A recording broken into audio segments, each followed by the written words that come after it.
I love that message. You know, there's most of us here in this room have been through some stuff, right? Okay. Some to different varying degrees of stuffiness of the stuff, right? But the same is true. Doesn't matter what you're in, no matter what you've been through, you're an overcomer. Sometimes I believe this world tells us we're somebody we're not. And we have a hard time believing who we really are. And the truth is, you are an overcomer, not because of you, but because of Him who lives within you. Yeah. Thank you. Thank you so much for that.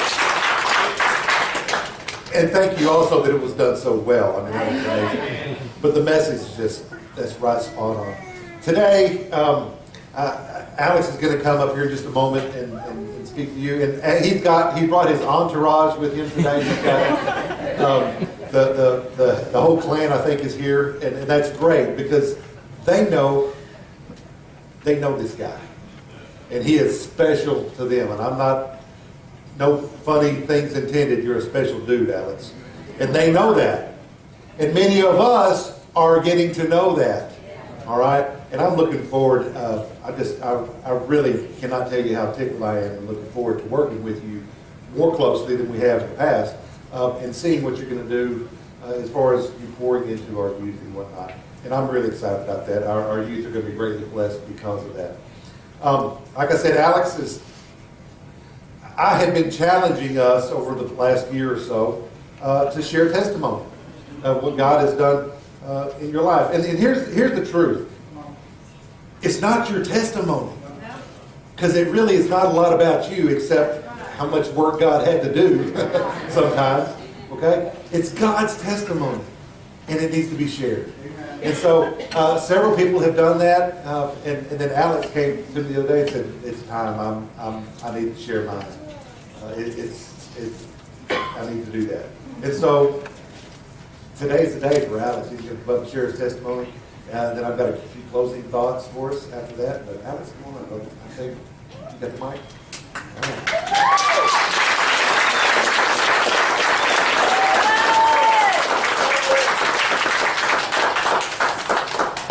How are you guys doing? Anybody who knows I prefer to be on the other end of this thing. Like you said, the pastor had been challenging us to share our testimonies and just kind of get to know ourselves, but get to know each other as well. The first time actually, when I want to start with this, who in here read my the thing? Yeah, that was not supposed to be H-I-G-H. That was supposed to be H-I. So don't trust spell check. Just because it was technically spelled right. But yeah, I just want to throw that out to kind of break the ice a little bit. The first time I felt the call was actually at a church my mom and dad were being youth pastors at, and at that time they gave us the opportunity to teach a class. Actually, they forced us, but, it's whatever. And, of course, we didn't actually get a choice, and my sister Leona will verify this. Me and my sister actually given the hardest classes possible. And then on top of that, they made me teach a sermon that Sunday night. I think I preached over Job. I think I did. And looking back now, that is the first time I felt the call of God in my life. But at that time, I did it, but I didn't allow God to soften my heart. And when I did it, right after that, I just kind of ignored God. I knew Him, but obviously His ways weren't as good as mine, right? And after that, and during the time, periodically after that, I allowed addiction, specifically pornography, into my life that just wreaked havoc on my life. And when I got married on me and my wife,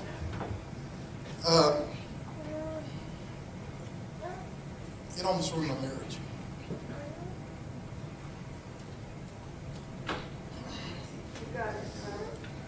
Okay.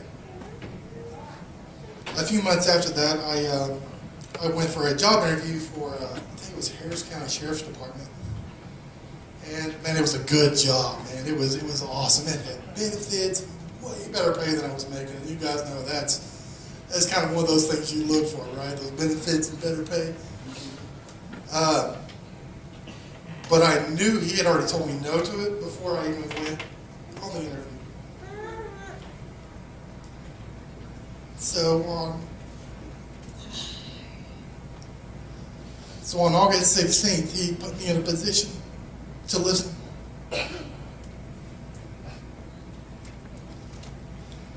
He made it to where I had to slow down and focus more on him. But me being as stubborn as I am, and my wife will definitely testify to this, I still didn't allow him to work fully through me. So after the accident and during my recovery, I struggled with depression, anger, and pain, and all the while still continuing in my addiction.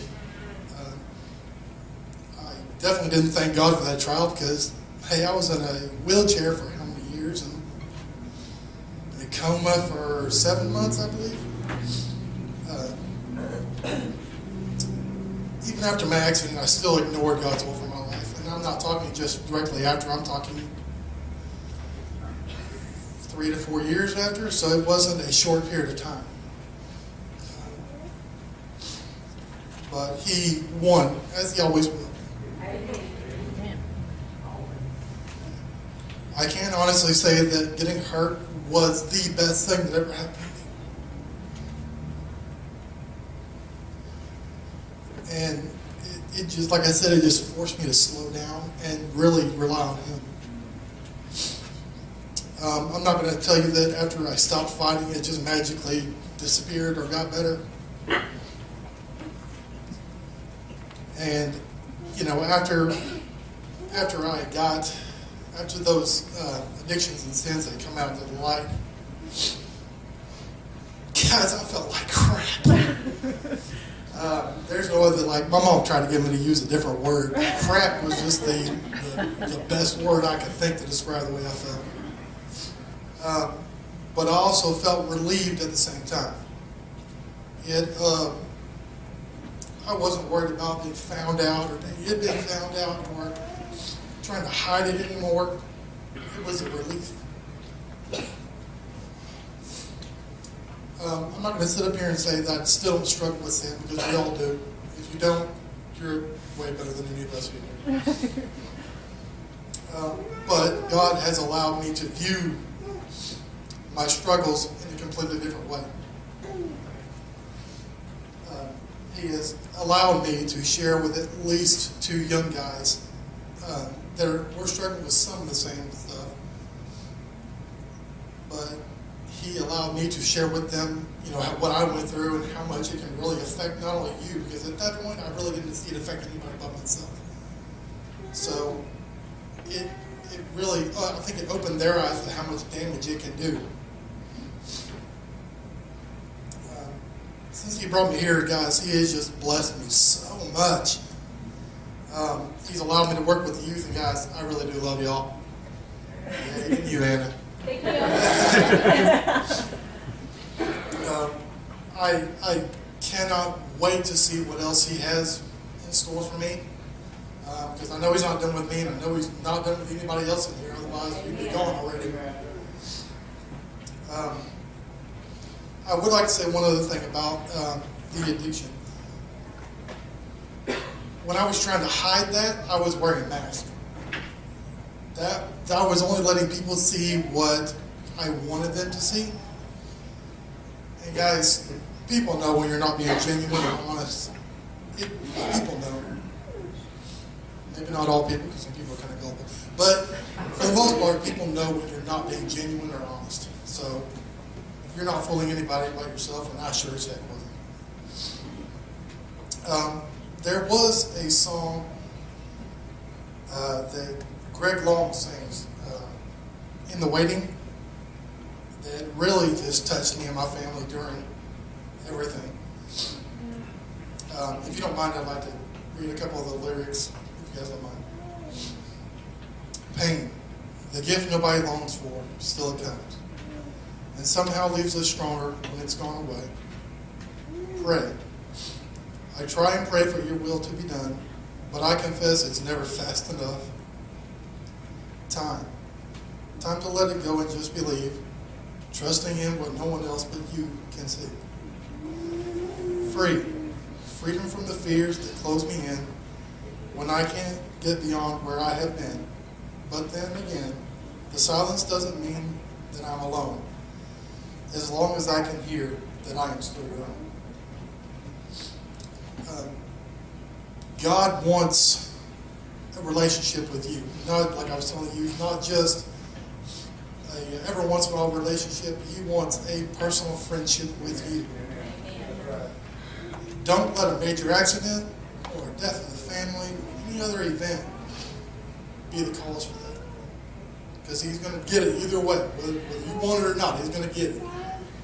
So, and believe me, a major accident hurts.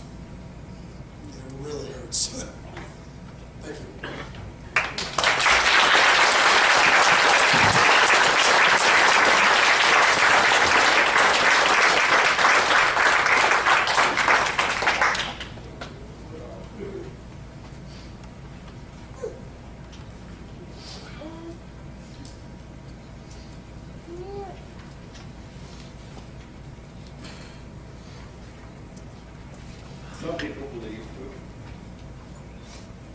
Some people think that in order for your testimony to have any effect, it's got to be this great dramatic story from tragedy.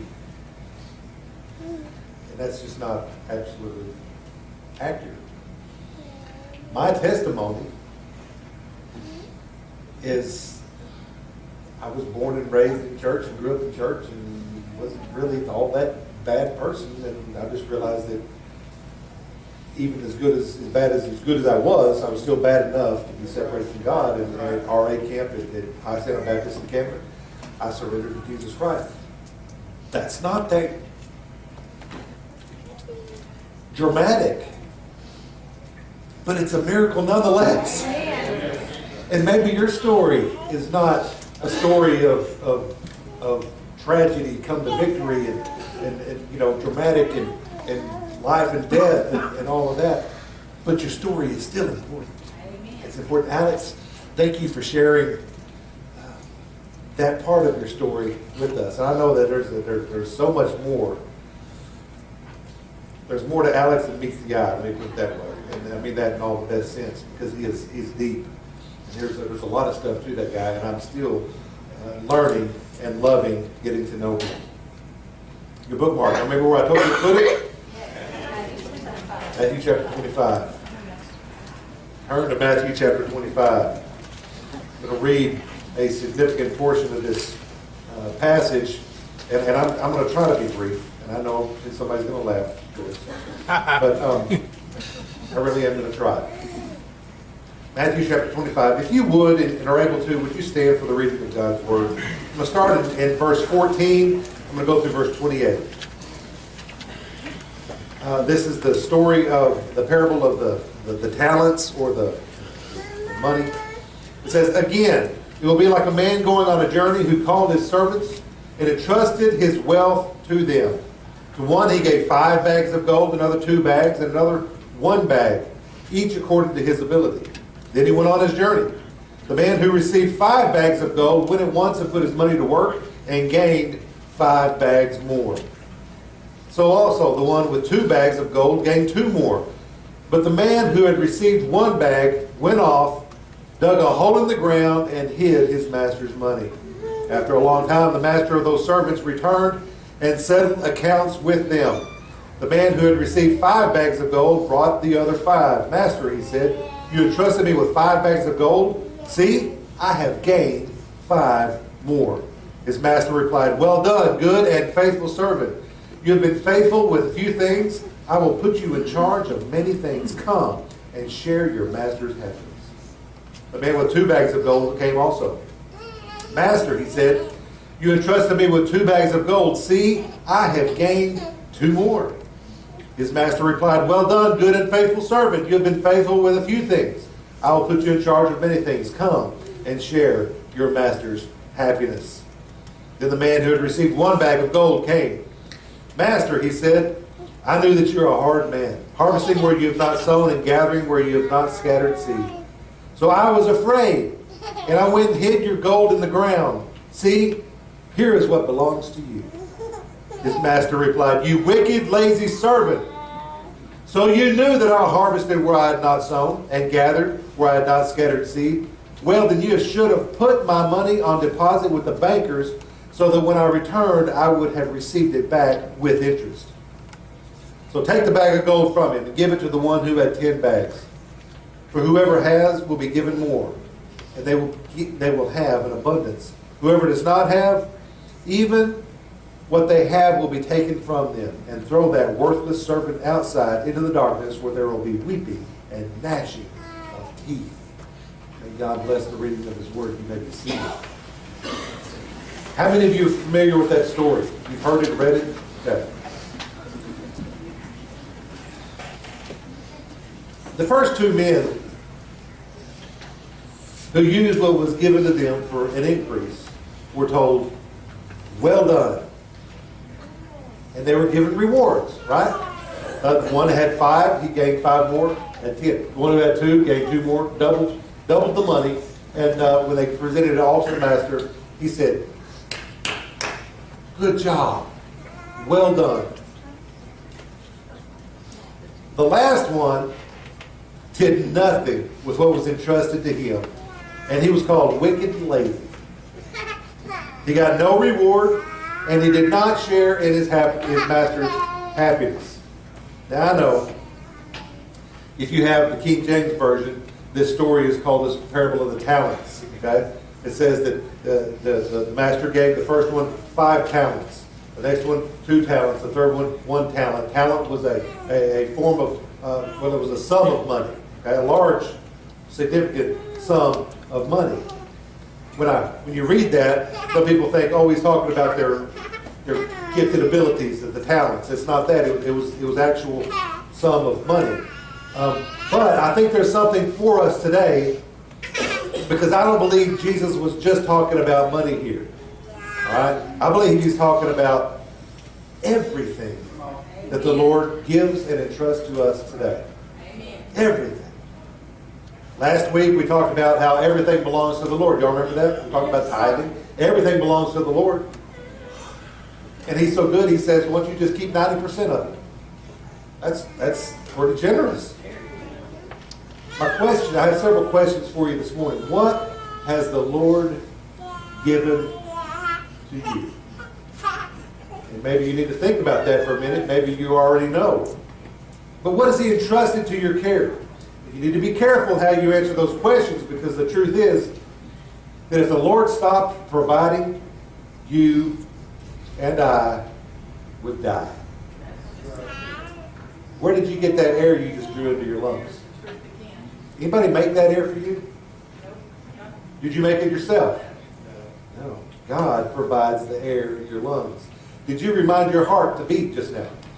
Did you say, do you make a mental note? Okay, heart, time to beat. Time to beat. Time to beat. No. That's a provision of God. He provides that for us. So I think we have to ask ourselves, what have we done with what the Lord has given? The first and biggest thing to consider is, what have you done with His Son, Jesus Christ? Who He gave to us for our salvation. That's the greatest gift ever given by anybody to anybody. It's God's gift to us. His Son, Jesus Christ. It is our salvation. It is the only salvation for us. The Bible is very clear on that. It is the only. Jesus said, I am. Come on, you say it with me. I am the way, the truth, and the life. And no man comes to the Father but by me. He is the door. He is it. He's the only way. And God gave us Jesus Christ. What have we done with those little people that God has entrusted to us? We call them our children, our kiddos, or maybe it's grandchildren, maybe it's nieces and nephews. I told Hal this morning can I just call him Uncle Hal? Zachary's on staff. You know, he's on staff with us now. Hal is his uncle. Alex is now on staff with us. Hal is his uncle, and I kind of feel like the only oddball out. Can I call you Uncle Hal? He said, I like Uncle Hal. That works for me. But you see, God has entrusted us. How many of you have kids? Come on. How many of you are somebody's kid? God entrusts us. He entrusted those children to us. And there's a responsibility there. Are we teaching them to follow Christ? Is this messing up? Is it me?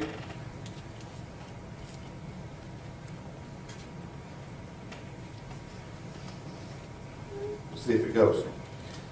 Are we teaching them? Are we training them? Are we teaching them to follow Christ?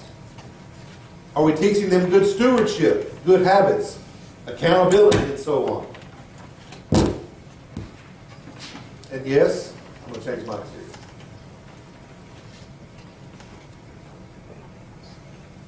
Yes. What are we doing with the resources that God has given us in the forms of money, possessions, or careers? That old word, talent, makes me think of another question, though. What are we doing with the talents? What are we doing with the skills? What are we doing with the abilities that God has given us? Are we using them to honor God? Alex is one of the people I think about when I think about people who are pouring into other people's lives. Many of you may not know this, but he has been training some folks back there to work the sound and media board, including youth.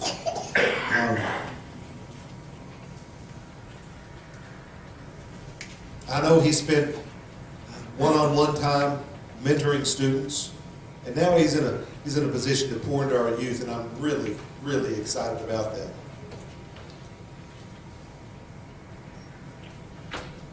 Through Alex's story, he's told us that it took a while for him to get to the place where God intended for him to be all along, to be using the talent, okay, the resource, everything that God has blessed him with to use for his glory. But folks, although Alex is special, he's not so special that God doesn't bless other people too. Matter of fact, each and every person in this room has a responsibility to use what God has blessed you with for his glory. We all have abilities. Now, some have more abilities than others. Some to varying degrees of ability. Each one's ability are different from another person. What are we doing with those things? What are we doing with it? Does it matter? Yes. Does it matter if we use what God has blessed us for him or not? If you go back to the story, okay, the master was not very pleased with the person who did not use what was entrusted to him for gain. I believe that when we see the Lord face to face one day, he's going to ask at least two questions. The first one is, what did you do with my son, Jesus Christ? What did you do with Jesus? You know, I love that. It makes it very simple. What did you do with Jesus? And how do you answer that question? My hope and prayer is that your answer would be, I trusted him. And I lean on his saving power, his salvation, his perfectness, his sacrifice to gain me access to you. I hope it's not, man, he was a good prophet.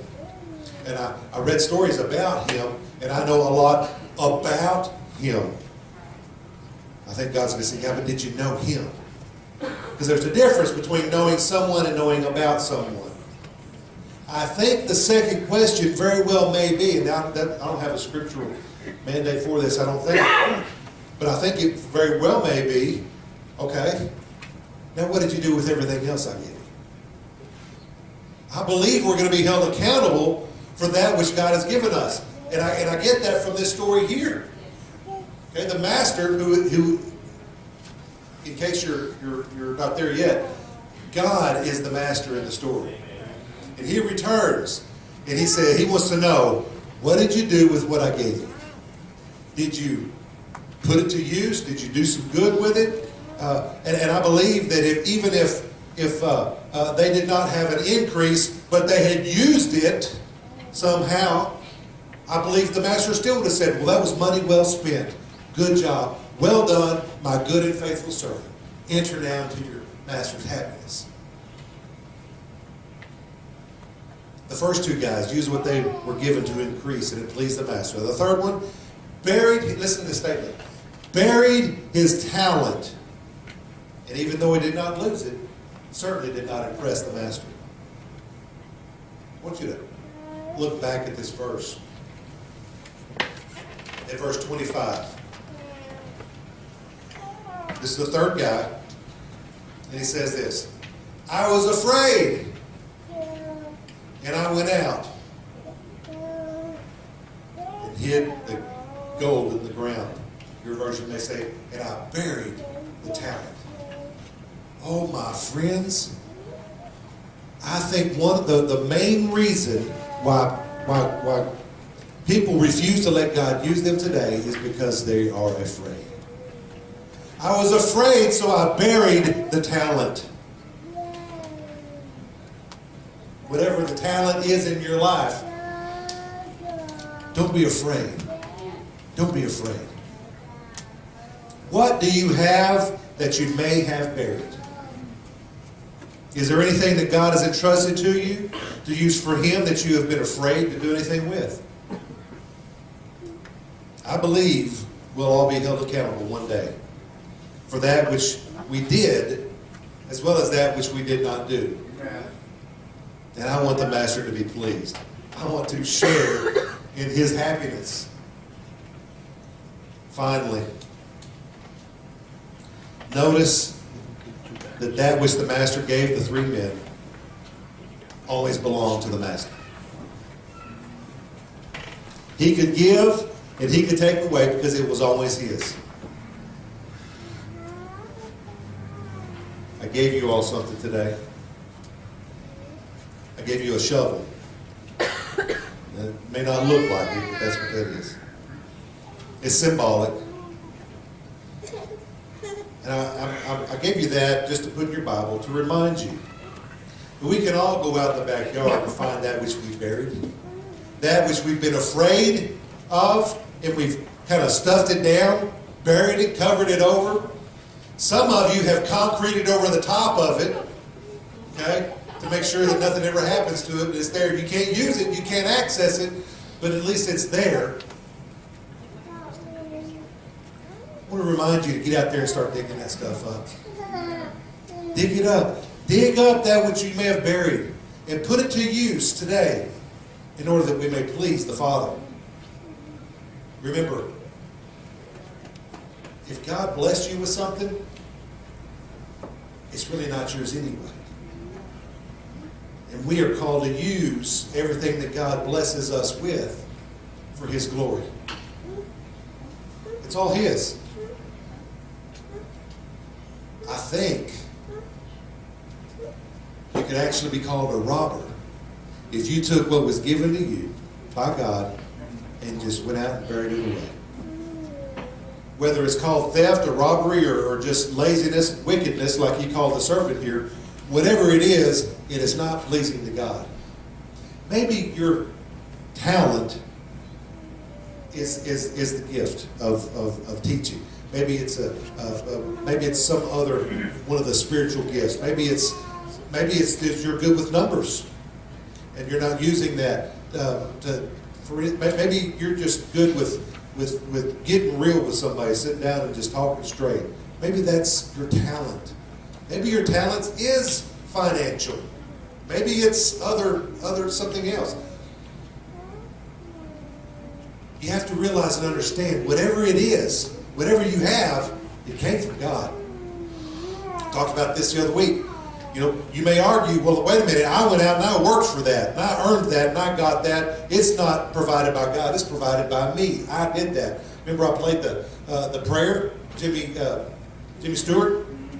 Lord, We plowed this land. We cultivated it. We dug the rocks out. We planted it. We tended it. We harvested it. We did it all ourselves. We wouldn't have it here if we hadn't done it all ourselves, but nonetheless, we thank you just the same. Okay? Some of us have that attitude. Don't forget, you may have worked and earned it and brought it home. God gave you the ability to work. God gave you the ability to get out and earn it to begin with. It's all God's. Everything we have belongs to the Father. He's so good to us. He says, you keep the lion's share of it. Just return a portion of it to me so I can use it to bless other people. Folks, we're called to be a blessing. Sometimes that's financially. Sometimes it's just pouring your life into some other people. I'm not sure what your talent is today. All right? And you're not sure what it is. But you probably don't have to dig very far to find that which God has blessed you with. The question is, what are you doing with it? What are you doing with what God has entrusted us to? I believe we're going to be held accountable one day. I believe we are. What can you say when that day comes? I hope and pray that you hear the words, well done. Well done. I'm pleased with you. Let me show you my pleasure. Father, help us today. Lord, I thank you for Alex and his story, for your story through Alex. Father, even the story's not his. It's your story of how you never give up. How you brought him, in the words of that song, to be an overcomer. And he gives you credit and gives you glory for it, Father. I thank you for him. I look so forward to just seeing what you're going to do through him. But Lord, there are others here in this place who have great testimonies. There are others in this place who their true testimony would be, Father, I was afraid, so I buried that which you gave me. I still have it, just haven't done anything with it. Lord, it's not too late. You have not returned yet, so there's still time. Father, let us get out there and dig that up and go put it to use, whatever that is in our lives. Father, you've given it to us for a reason, and it's not for selfish motives, not for us. Father, you've given it to us to be used for you. May you find us faithful in Jesus' name.